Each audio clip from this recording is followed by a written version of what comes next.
Shalom, saya akan menjelaskan teori Sigmund Freud. Ada 4 pokok pembahasan.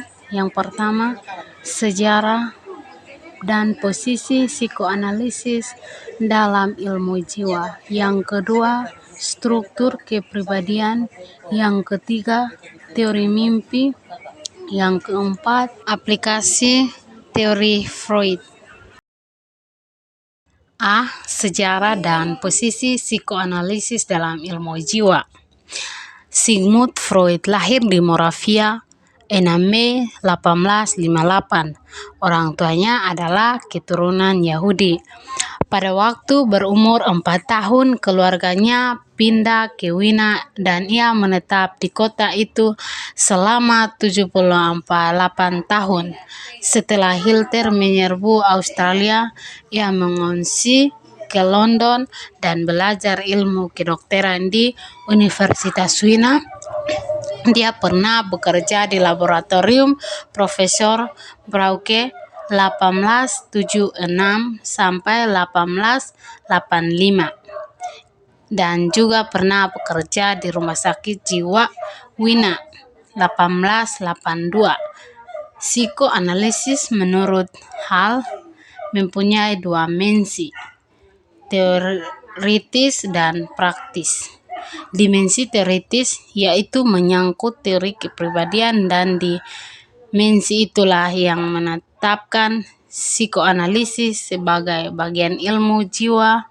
Sedangkan dimensi praktis yaitu merupakan cara-cara pengobatan penyakit jiwa.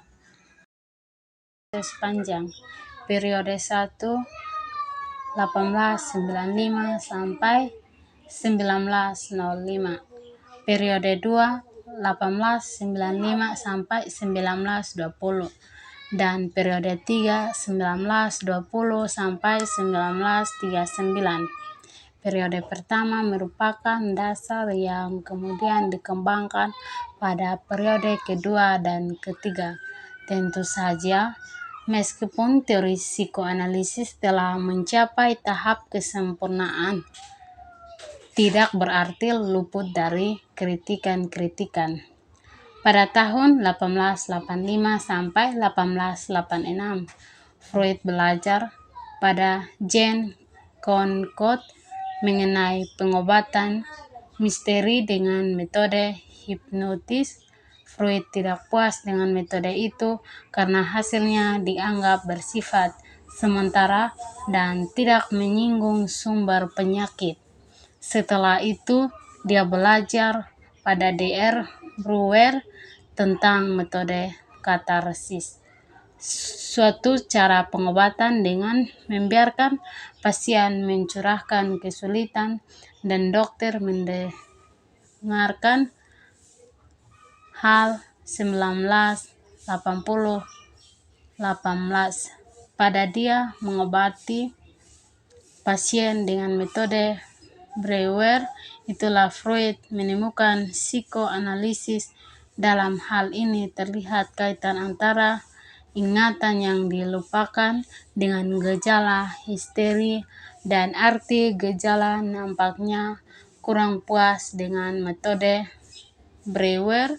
Kemudian dia menggunakan sugesti, nampaknya kurang puas dengan metode Breuer. Kemudian dia menggunakan sugesti dalam keadaan sadar, yang kemudian dia tinggalkannya pula, dan setelah itu dia beralih pada metode asuasi bebas, dan metode itulah yang definitif dalam psikoanalisis.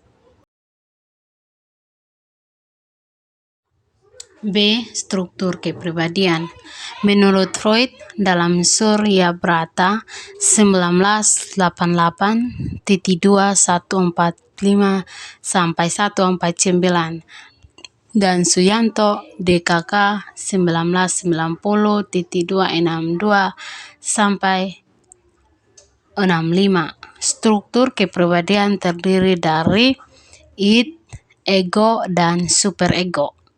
Id merupakan aspek biologis sistem orisinal dalam kepribadian atau disebut juga dunia batin manusia yang tidak mempunyai hubungan langsung dengan dunia objektif. Ia berisi hal-hal yang di awal sejak lahir atau insting dan sebagai reservoir energi psikis untuk mengarahkan ego dan superego. Lagi pula, id cenderung menghindarkan ketidakkenalan dan mengejar kenaikan dengan cara refleks dan reaksi otomatis bersin dan berkedip.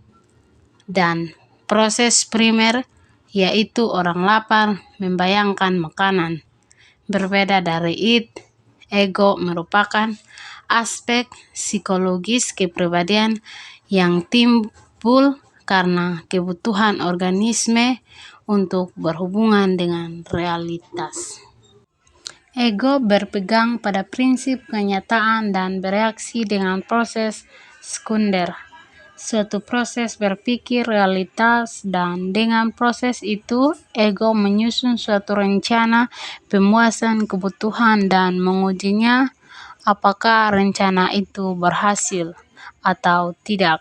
Sedangkan superego adalah aspek sosiologis kepribadian, wakil nilai-nilai tradisional dan cita-cita masyarakat sebagaimana ditafsirkan orang tua kepada anak dalam bentuk perintah atau larangan sehingga anak dapat menyesuaikan tingkah lakunya dengan perintah dan larangan itu.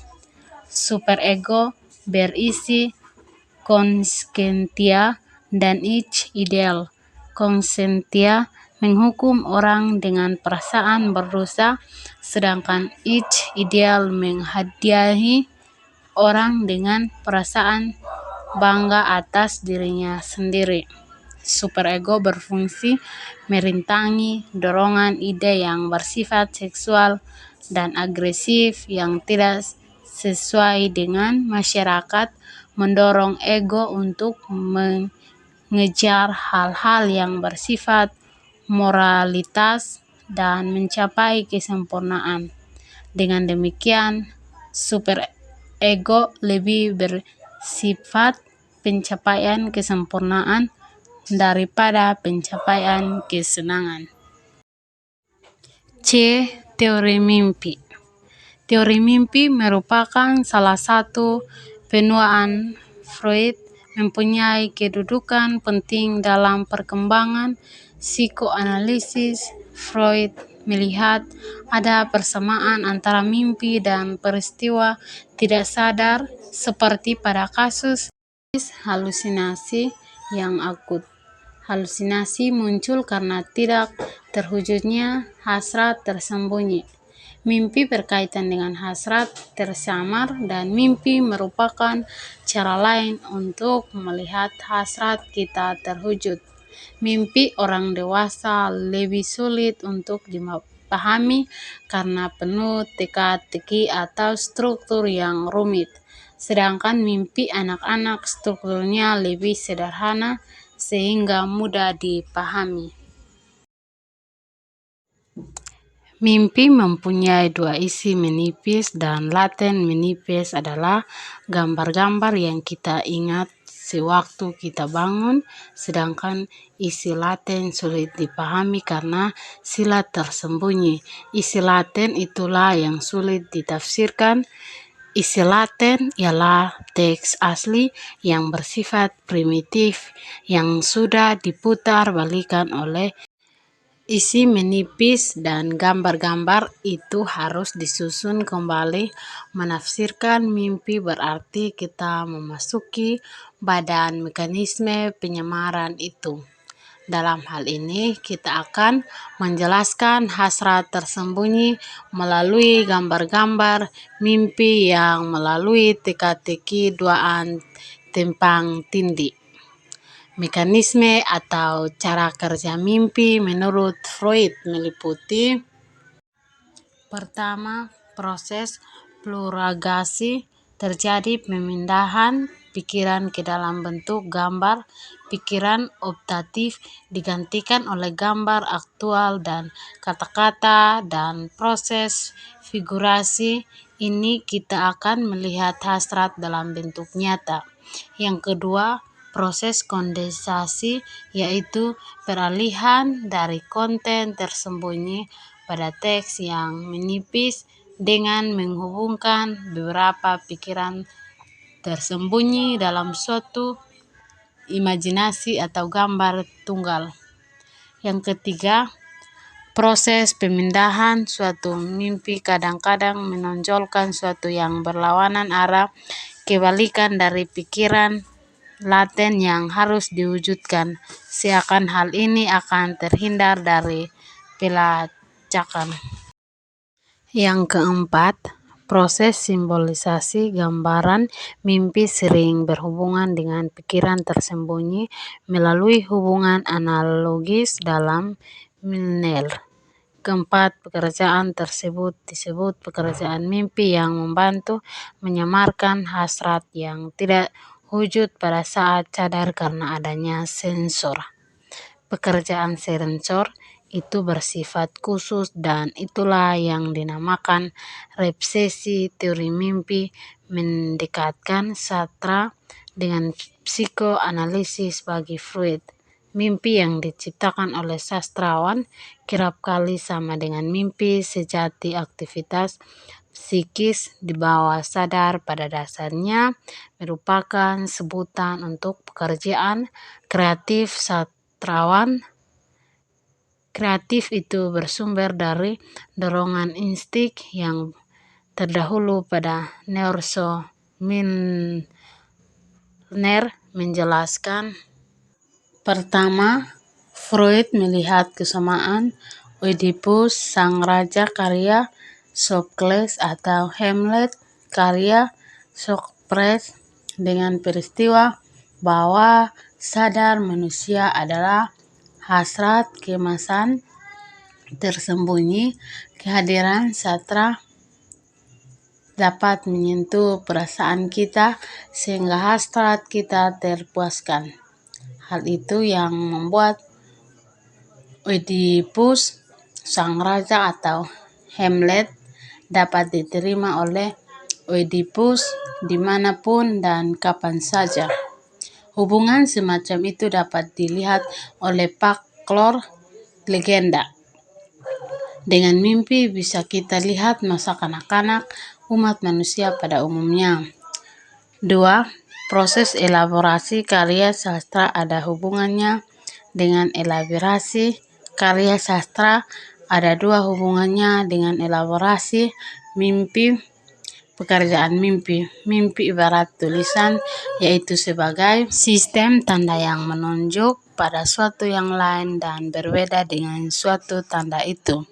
Penafsiran mimpi ada persamaannya dengan penafsiran huruf hieroglif Mesir. Kemudian ada hubungan bagian-bagian yang harus dipahami dalam rangka memahami yang lain. Kalau ontologi mimpi itu dikaitkan dengan tulisan yang sesungguhnya, keduanya berbeda karena tulisan normal yang bisa kita lakukan bersilat linear dan didasarkan pada hubungan logis untuk menyajikan pesan, sedangkan mimpi tidak linear, bersilat, figuratif, dan tumpang tindih sehingga sulit dipahami oleh kita. D. Aplikasi teori Freud. Secara sederhana, aplikasi teori Freud dapat dilakukan dengan dua cara, yaitu mengaplikasikan teori kepribadian dan mengaplikasikan teori mimpi. Tentu saja kedua itu adalah proses memudahkan proses pelajaran mahasiswa S1 dalam mengklarifikasikan teori Freud. Yang harus dilakukan adalah memilih dan membaca karya sastra yang unik, misalnya karya Iwan Simatupang, Danarto, dan beberapa karya unik seperti Cerpen Hamzat, Rangkuti. Tidak semua novel dapat dianalisis dengan menggunakan teori Freud. aplikasi teori kepribadian adalah dalam rangka membahas sila tokoh cerita. Yang pertama, mengamati dan mengidentifikasi pelaku dan watak tokoh. Apakah tokoh cerita bersilat impulus atau penuh pertimbangan? Kedua, melihat perilaku apa yang paling menonjol pada tokoh cerita. Perilaku itu dikaji dan dihubungkan dengan perilaku yang lain untuk menunjukkan perwatakan tokoh. Aplikasi mimpi berbeda dengan aplikasi kepribadian. Biasanya aplikasi ini dibantu oleh pendekatan semiotik agar dapat memahami teori semiotika. Untuk mengklarifikasi teori mimpi, sebaiknya diperhatikan dulu cara kerja mimpi yang mengandung proses fluorasi, kondensasi, pemindahan, dan simbolisasi. Analisis model teori mimpi tidak mengandung model hubungan sebab akibat, artinya perilaku tokoh diperlakukan seperti sebuah mimpi. Mimpi adalah cara pemenuhan hasrat secara tersembunyi. Langkah yang dilakukan pertama adalah memilih karya sastra yang cocok dengan teori mimpi. Artinya, karya sastra yang dipilih adalah karya sastra yang tidak konvensional atau yang mengandung keunikan. Setelah itu kita memilih dan mengidentifikasi perilaku tokohnya. Setelah itu kita menginterpretasikan perilaku itu. Setiap perilaku tokoh dianggap sebagai tanda. Tanda itu diinterpretasi dan dihubungkan satu sama lain sebagai upaya penemuan maknanya.